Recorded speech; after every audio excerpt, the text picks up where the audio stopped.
noite! O Globo Repórter de hoje revela as riquezas de uma savana em terras mineiras.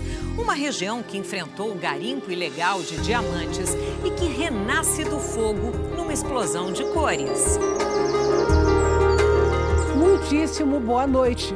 Nos 50 anos do Parque Nacional da Serra da Canastra, vamos voar sobre um chapadão selvagem de importância mundial. Um paraíso estudado há séculos e registrado nos diários de naturalistas estrangeiros. Para conhecer toda a beleza das florestas tropicais, é necessário penetrar nesses retiros tão antigos como o mundo. O biólogo que há 2 décadas registra os tesouros escondidos no parque, um baú de preciosidades que a gente divide com você. Animais raros e ameaçados, alguns que já foram considerados extintos, do bem-te-vi pescador aos segredos do lobo-guará, tudo revelado diante das câmeras. E vamos flutuar nas correntezas do Velho Chico, por uma água limpíssima, livre da poluição. O Globo Repórter faz uma homenagem aos pesquisadores brasileiros que, em meio a tantas dificuldades, apostam nas descobertas. Um brasileiríssimo guapuruvu faz chover beleza.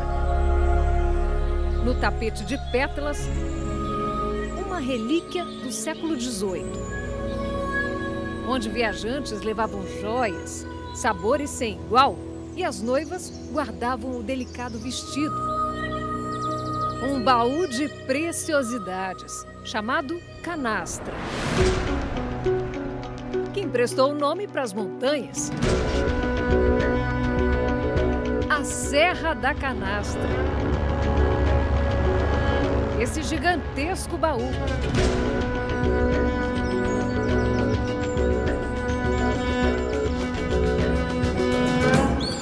De quantos tesouros?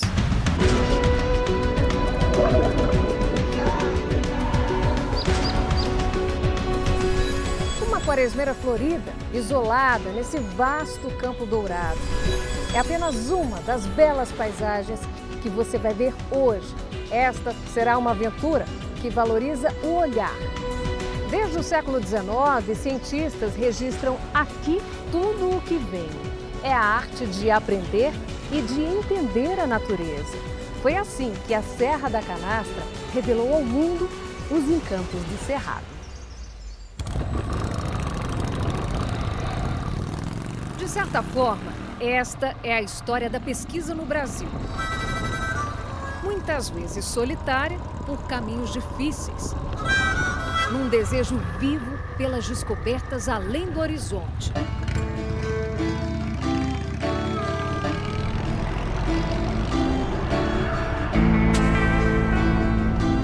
O Cerrado, ele é considerado uma das principais áreas para a conservação da natureza no âmbito mundial. São chamados hotspots. O Cerrado é um hotspot brasileiro.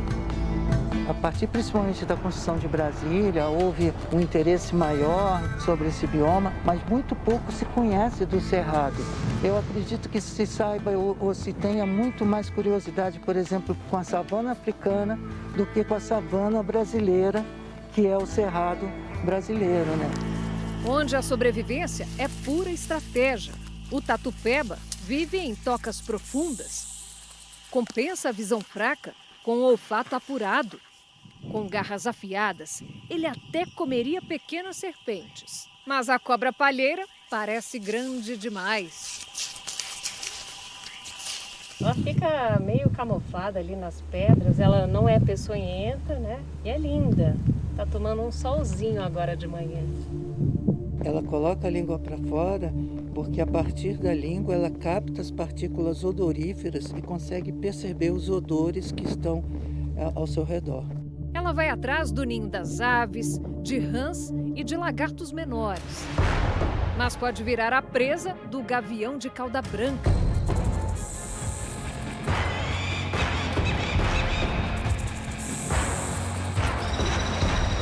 Hoje, ela deu sorte. Esse é o galito, o Alictrurus tricolor. É um tiranídeo ameaçado de extinção e que tem nos campos da canastra um importantíssimo refúgio. Muitas vezes nós buscamos animais de grande porte, mas nós temos que perceber também que esses animais mais diminutos merecem também nossa atenção. 2 décadas registrando a vida selvagem. Sávio tem 61 anos, é do Rio de Janeiro, doutor em medicina veterinária, biólogo, pesquisador. Veio para as terras mineiras continuar um trabalho muito antigo. O Brasil, do ponto de vista científico, acadêmico, foi descoberto no século XIX, com a chegada dos naturalistas, a partir da vinda de Dom João para o Brasil, né? Dentre eles o Saint-Hilaire. O naturalista francês que inspirou as viagens do imperador Pedro II, como o Globo Repórter mostrou no ano passado. Mas muito antes disso, Saint-Hilaire escreveria as bases do que sabemos hoje sobre o Cerrado. A serra apresenta o vasto planalto irregular que os habitantes da região chamam de Chapadão. Dali eu pude descortinar a mais vasta extensão de terras que meus olhos já viram desde que nasci. É o que a gente está vendo É aqui, o que a né? gente vê, por exemplo, o campo limpo, né? Essas aflorações rochosas.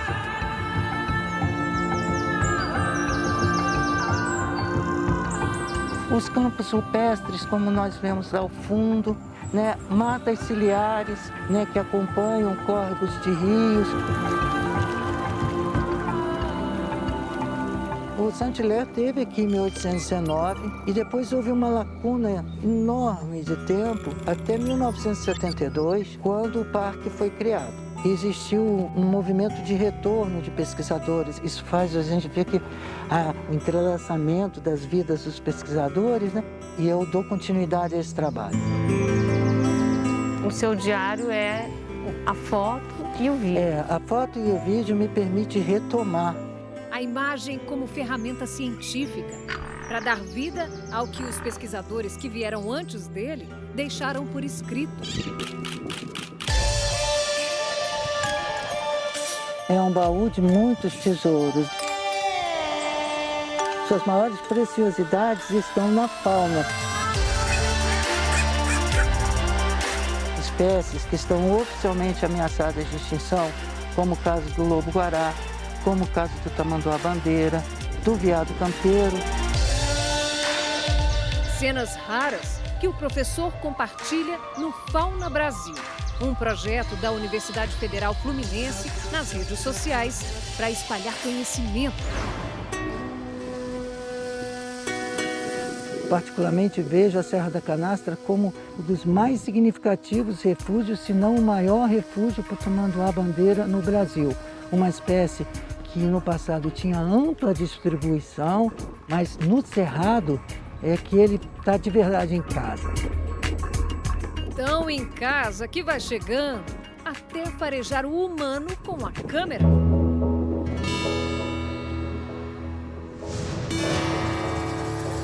E o lobo-guará? O senhor fez, inclusive, novas descobertas em relação a ele, né? Alguns dos comportamentos que já foram sinalizados na literatura, mas ainda não tinham sido verdadeiramente documentados pelo audiovisual.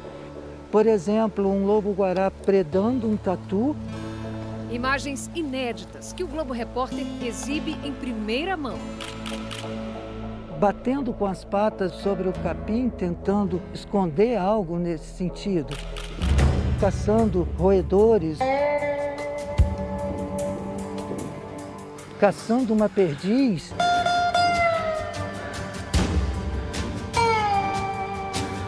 E a perdiz conseguindo fugir.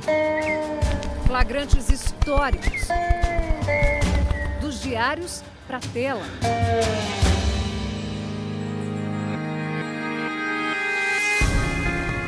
O motivo da criação deste Parque Nacional, 50 anos atrás, brota no Planalto. Toda a água drenada nesse vale converge para aquele verde mais vistoso, aquele capão de mato que se encontra mais à frente. E ali sim se estabelece o que nós chamamos de nascente histórica do Rio São Francisco.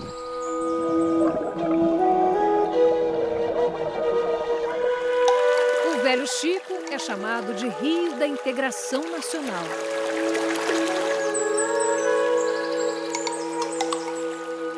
Percorre 2.800 quilômetros, atravessando mais de 500 cidades, com as bênçãos do Santo Protetor dos Animais. Todos os animais, de forma geral, dependem da água.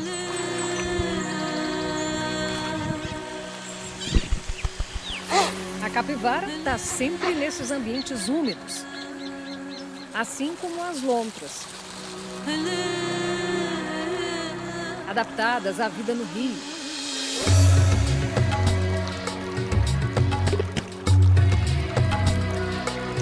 O Velho Chico foi palco de um reencontro da vida selvagem. Na foto, tirada em 1981 pelo pesquisador Wolf Bartmann, o flagrante de um animal considerado extinto. Aquela foto foi o registro que teve a força de mostrar ao mundo que o pato mergulhão ainda existia e existia na Serra da Canastra. A ave vivia ao longo da América do Sul e hoje só existe no Brasil em áreas protegidas, a exemplo do Parque Nacional da Serra da Canastra, a Chapada dos Veadeiros, né, o Jalapão, aqui próximo em Patrocínio também. E nós hoje sabemos que tem em torno de 70 ou 80 casais vivendo na região. Para que a gente veja imagens raras assim, o trabalho é duro. Dias e dias e dias, e se você distrai um minuto, mesmo que seja para matar sua sede ou sua fome, está arriscado naquele instante você perder o registro. Preste atenção na cena. O macho conversa com a fêmea num ninho a 9 metros de altura. Vamos sair, tá na hora de sair. E ela salta do ninho, os filhotinhos vão batendo na pedra assim e cai na água. E ela vai contando, sabe? Os filhotinhos, onde a família vai se reconhecer pela primeira vez. Nossa, eu acho que é onde eu mais me emociono. Para o biólogo, é divino. Um registro raríssimo que leva ao mundo a imagem que traduz a continuidade da vida. Os pais têm muito a ensinar. E os vizinhos ajudam. Esse aí é o pompom. Olhando assim é fácil entender o nome popular. É uma ave aquática que a cada mergulho surge com um lambari no bico. Os patos mergulhões fazem o mesmo. É o único pato pescador da América do Sul. Mas ele precisa enxergar o peixe. Quando a água polui, então eles têm a sua sobrevivência ameaçada. A gente pensa no professor Sávio, que ao longo da pandemia se isolou aqui nas pesquisas. Existe uma diferença entre solidão e solitude. Para mim, não teria outro lugar que me fizesse mais feliz. Mês passado, ele filmou o lagarto Stenocercus, uma nova espécie descoberta na canastra em 2019, mas que ainda não tinha sido registrada em vídeo. Felicidade, para o Sávio, é alimentar a ciência. Os artigos publicados, os livros publicados, os documentários que nós fazemos para levar essa beleza ao mundo. Os patos vão crescendo e logo vão formar novos casais. Extremamente ameaçados de extinção, hoje eles têm um plano nacional de proteção, com pesquisadores de todo o país. O pato mergulhão é um ícone da conservação. E é oficialmente caracterizado como símbolo da conservação das águas brasileiras. Então, manter a qualidade da água é manter a saúde ecossistêmica, que inclui também a saúde humana.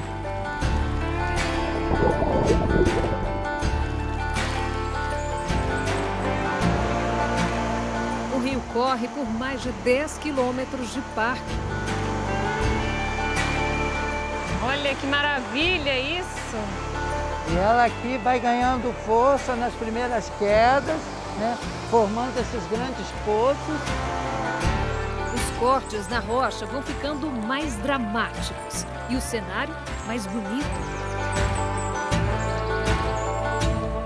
Estamos quase chegando no mirante da Cascadanta. Nossa, hein, professor? Maravilha, Lindo, né? Lindo demais, né? Repara, tudo isso é parque, são 200 mil hectares. Nas correntes de ar, aves imponentes num paraíso protegido. Urubu-rei e a águia serrana, que o professor Sávio registrou em detalhes. Elas constroem o ninho nas escarpas rochosas, bem longe dos predadores. É alto demais. A gente está a 300 metros de altura e daqui dá para ver o Velho Chico serpenteando todo o Vale do São Francisco. É lindo, né? E o espetáculo que encantou o botânico Saint-Hilaire lá no século XIX também continua aqui e bem abaixo da gente. Pelas informações que foram dadas, eu sabia que ela despencava do lado meridional da Serra da Canastra. Mas, de repente, avistei o seu começo. Nossa, o espetáculo arrancou um grito de admiração. Cascadanta, a maior cachoeira do Velho Chico, com quase 200 metros de queda livre. Só que para ver de pertinho... É, Jackson, é muita poeira, né? É um pó muito fino e é muito perigoso. Karine, quantos quilômetros até a parte baixa? Nossa, quase 80 quilômetros desse jeito. E a gente passa por 2 municípios, São Roque de Minas e Vargem Bonita. Antes o mundo era pequeno, o terra era grande. Hoje o mundo é muito grande, o terra é pequena. Só que tem gente que corta caminho.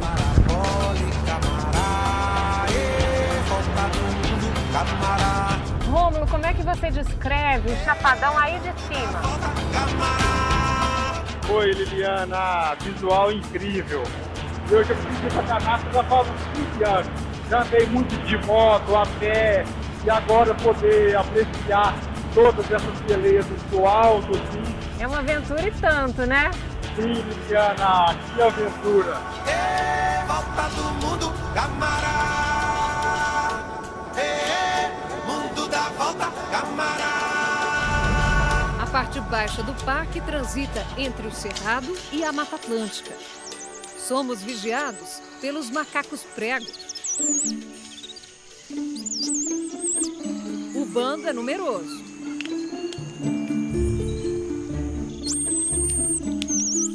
Um olho na gente e outro na refeição.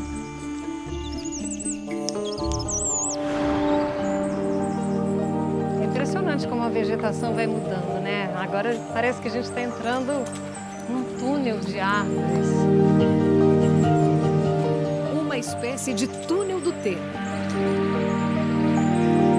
O verdor das plantas é de um viço extraordinário que a proximidade das águas se encarrega de conservar.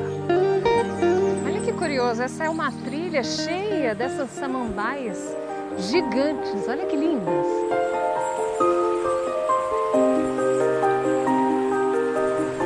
Nossa, que lindeza.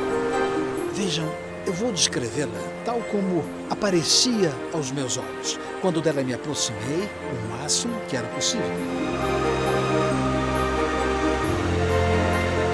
Ela não se precipita das rochas com violência, exibindo, pelo contrário, um belo lençol de água branca e espumosa que se expande lentamente. E a névoa extremamente fina que elas produzem é levada a uma grande distância. Agora, no fim do dia, os andorinhões começam a voltar para casa. Eles se abrigam atrás da cortina d'água. É como se a cachoeira abraçasse as aves para uma noite de sono e proteção. Saint-Hilaire estava certo. Além dessa vista maravilhosa, a gente se sente tão pequenininho, né? Diante dessa força da natureza. Eu vou até deitar aqui um pouquinho para contemplar melhor essa beleza toda. No próximo bloco a gente conversa mais, tá bom?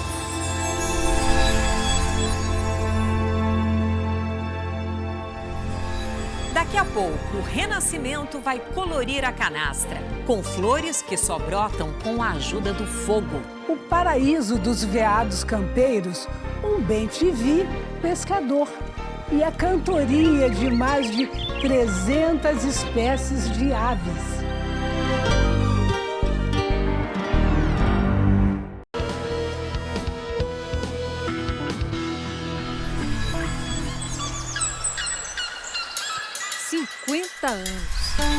O parque faz aniversário, mas o presente é nosso. Aquarela nos céus da canastra. Lembra um flamboyant vermelho no desmantelo da tarde. Quanta beleza diante das câmeras, ao longo de décadas. A diversidade na paisagem que também se dá a partir das estações, né? Sávio registrou um cerrado colorido, ecoando o canto de mais de 300 espécies de aves. Mas para conhecer toda a beleza das florestas tropicais, é necessário penetrar nesses retiros tão antigos como o mundo. Nada no Brasil, nada, lembra a cansativa monotonia das florestas europeias de carvalhos e pinheiros. É tempo de celebrar a vida. O tucano cuida da fêmea e ela dos filhotes. O saí andorinha mora num barranco. A riqueza está nas cores. Ele, azul. Ela, verde. Lindos, né? Papai, jandaia de testa vermelha, vigia o ninho. Novos coraçõezinhos batem forte lá dentro. É uma paixão que a gente não sabe de onde surge, né? Simplesmente acontece. O contato com a natureza todo dia. Desde pequeno eu frequento o parque, então consegui conciliar, fazer disso a minha profissão. Patrick vive entre o escritório como servidor público e a natureza como guia. A gente compartilha um pouquinho do nosso conhecimento, compartilha do nosso lugar. A gente sabe da riqueza que a gente tem nas nossas mãos. Todo dia uma coisa nova, um cenário diferente. No caminho para cá, eu vi mais de 10 filhotinhos de ema, bem pequenininhos, uma gracinha na estrada.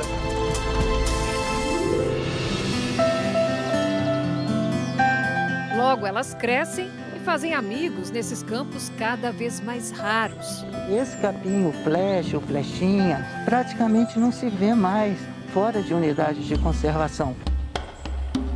É o lugar preferido dos veados campeiros. Também está ameaçado de extinção. É um mamífero que os machos possuem um chifre, né, com uma pontinha para frente, duas para trás. Esses chifres eles caem após a época reprodutiva. É incrível esse processo. O professor Sávio registrou o filhote. Esperança para a espécie. Que paisagem mágica, em equilíbrio, como os naturalistas descreveram séculos atrás. Cada árvore tem aqui um porte que lhe é próprio. Eu não vi em nenhuma outra parte uma variedade tão grande de plantas quanto na Serra da Canastra. Essa florzinha aqui é muito usada para fazer, sabe o quê? Travesseiro. Ela tem um cheirinho suave. Essa é a macela, que tem também um efeito calmante. O parque fica no sudoeste de Minas Gerais e ocupa cerca de 2.000 quilômetros quadrados. Foi incluído neste ano no programa de privatização do governo federal. Mas a empresa que vai assumir a conservação ainda não foi definida. Um terreno vasto e sinuoso, monitorado por voos e até por satélite. Os brigadistas também percorrem as estradas. Um esforço que mudou a canastra. Uma cortina de fumaça na Serra da Canastra, em Minas. A cada 2 anos, basicamente, o parque inteiro pegava fogo. Sucessivos incêndios muito intensos. Ações criminosas, interferência do homem. Isso alterou o ambiente. Todos os campos ficaram com a mesma idade de capim. E o que acontece? Quando tem um fogo, ele queima tudo. Mas não foi assim que a natureza planejou. O Cerrado é um mosaico de savanas e formações florestais. As manchas claras nos campos revelam onde o capim está mais seco. É como um pavio, pronto para ser aceso por uma força bruta. Os raios provocam fogo, que consome a parte seca do mosaico. Daí a importância da idade diferente do capim. Tinha um fogo de raio, a gente ia lá e apagava, porque a gente não entendia muito bem como lidar com esse papel do fogo natural. E aí tinha medo, porque o fogo sempre foi um vilão. Como não pensar nisso diante de uma cena dessas? Não, ele não chega na gente, não. Agosto de 2016, o professor Sávio acompanha o controle de um incêndio, quando um tamanduá em fuga, desnorteado, começa a correr em direção ao perigo. Vai lá, Lucinho, deixa ele não. Os brigadistas correm para socorrer o animal. Ainda bem. Mas acredite, este fogo natural é parte importante do ciclo da vida. O Cerrado ele evoluiu com a presença de fogo ao longo dos milhões de anos. Essa morte aparente alimenta muitas espécies. Com pesquisa e manejo das chamas nas áreas corretas, o parque controlou os grandes incêndios. Simula como se fosse um fogo natural, um incêndio de raio, né? Um fogo de proteção. E eu sou apaixonada pelo fogo. Fogo bom, né? A gente olha e vê assim a terra nua, parece que morreu, mas não, né? Recomeçando das cinzas, vou recompondo a paisagem. Lembro um flamboyant vermelho no desmantelo da tarde. O Cerrado, ele vira um jardim. Tem dezenas de espécies de flores que a gente nem sabia que estavam ali, porque elas ficam abafadas pelo capim seco. E elas precisam desse estresse térmico do fogo para brotar. E um renascimento cada vez mais forte. É incrível como o verde é mais vivo na área que foi queimada. A coruja buraqueira está de quintal novo, cheio de alimento. Aliás, no mundo selvagem, tudo gira em torno da comida. E os cupinzeiros são sinônimo de fartura, super disputados. O martim pescador faz o que dele se espera. Mas um bem-te-vi pescando girinos? Você já viu isso? O baú de preciosidades do professor Sávio é surpreendente. Tem sempre uma novidade comportamental. É uma paixão que ela não tem fim. Parece que rejuvenesce, viu? Mas é a lei da sobrevivência que rege o reino animal. E as lentes captam o medo. Aves de rapina em busca da presa. O filhote perdido. O tatu em fuga. A cobra de vidro exposta na estrada. Não teve jeito. O cacará pegou, matou e comeu.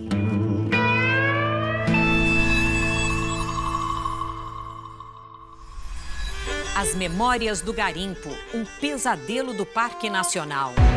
E o verdadeiro diamante da canastra. Vamos flutuar nas águas do Velho Chico, recuperadas da poluição. É daqui a pouco.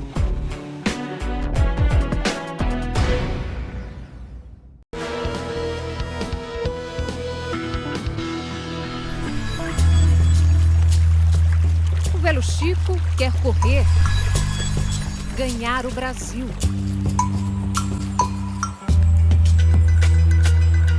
Nas curvas, o primeiro encontro envolve Vargem Bonita num abraço.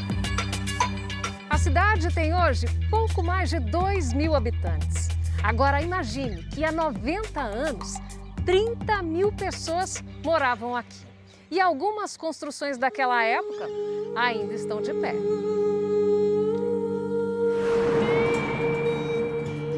Esse foi um salão de festa, salão de baile que existiu na época. E o que trouxe tanta gente aqui para essa cidade? Descoberta do diamante.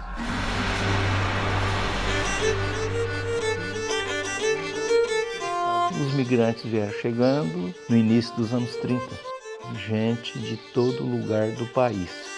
Célio era criança quando a antiga fazenda de Vargem Bonita virou a cidade de garimpeiros.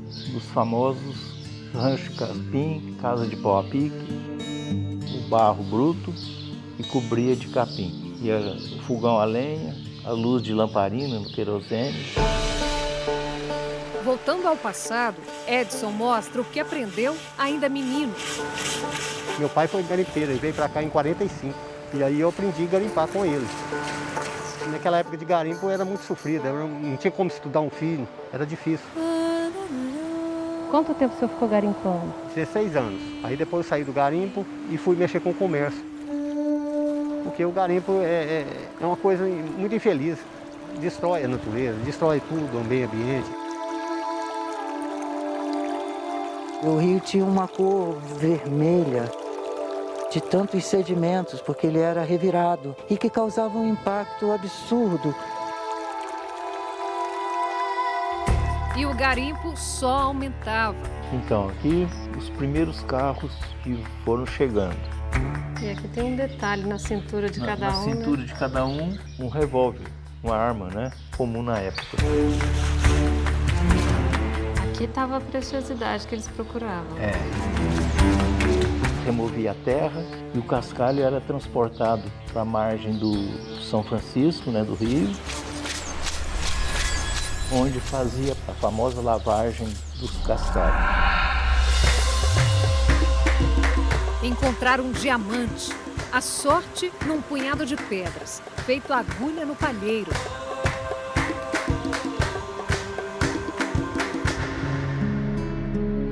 Célio também garimpou e foi além.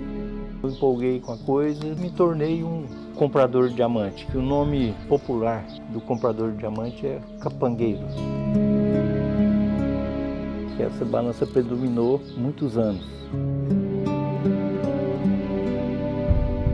O senhor ganhou dinheiro com diamante? Um pouco. Daquelas 2 décadas, ficaram essas joias. Não tem dinheiro que pague esses 2 diamantes. É a lembrança de um tempo de muita importância na minha vida. Eu parei quando foi proibido a extração do diamante na nascente do São Francisco, né, na canastra. O parque, criado em 1972, só viu a poluição das águas acabar em 1995. O garimpeiro e o capangueiro descobriram outro tesouro. Um turismo ecológico aqui que, graças a Deus, está dando muita alegria para os habitantes da região. Célio ajuda o filho, que converteu o sítio em pousada. A praia está dentro do quintal do senhor, é isso? Esse é um privilégio, né?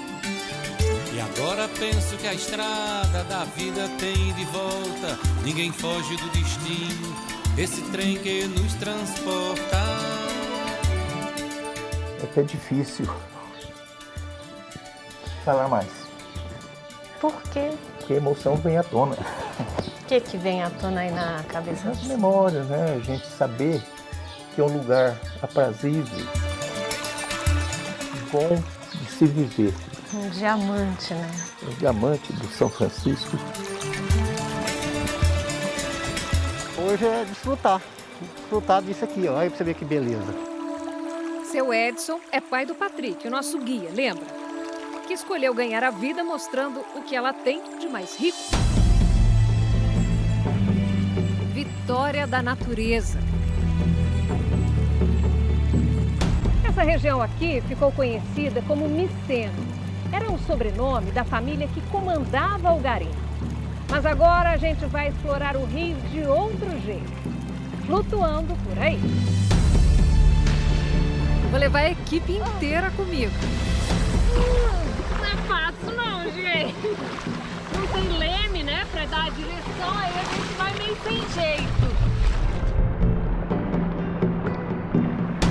O pessoal tá ali atrás, achando que eu vou deixar eles só na calmaria. Espera aí pra vocês verem o que eu vou aprontar com eles. Lá vamos nós!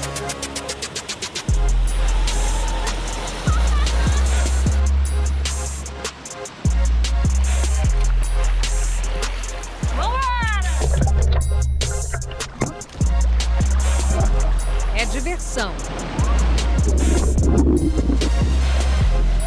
Mas é também a constatação de que essas águas estão limpas outra vez. Como séculos atrás. Suas águas, rio.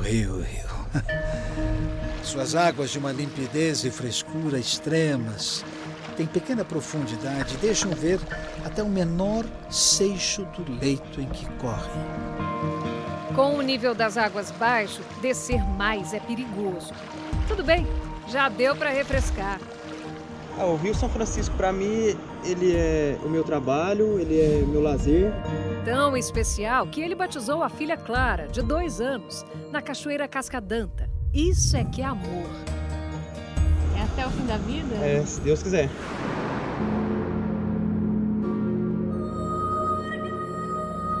Em 1822, o naturalista Auguste de Saint-Hilaire voltou para casa. Ao baú de conhecimentos do Velho Mundo, adicionou mais um livro. Viagem às nascentes do Rio São Francisco e pela província de Goiás. Uma relíquia que no Brasil está guardada na Biblioteca Nacional do Rio de Janeiro. O mundo tropical que Saint-Hilaire registrou ajudou a construir as ciências biológicas e a geografia moderna.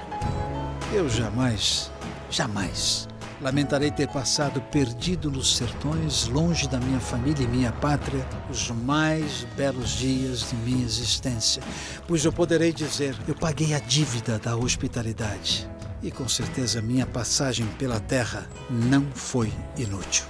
Serra da Canastra, linda serra. A Canastra tem valorosos guardiões. E o senhor se considera feliz de fazer esse trabalho privilegiado? Eu me considero realizado, só que eu não me acomodo. As pesquisas precisam de recurso no nosso país. É lamentável que um pesquisador tenha que se esforçar muitas vezes com recursos próprios para poder levar adiante a sua pesquisa. Eu esperanço, do verbo esperançar, ter um momento no país em que sejamos mais valorizados.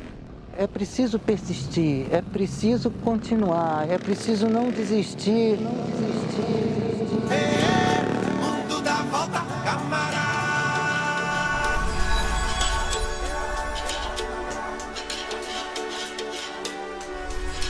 Se você quiser ver os bastidores dessa reportagem, é só apontar a câmera do celular para o código que aparece aqui embaixo da tela. Uma ótima noite para você e a gente se vê na próxima sexta. Fique agora com a série SWAT.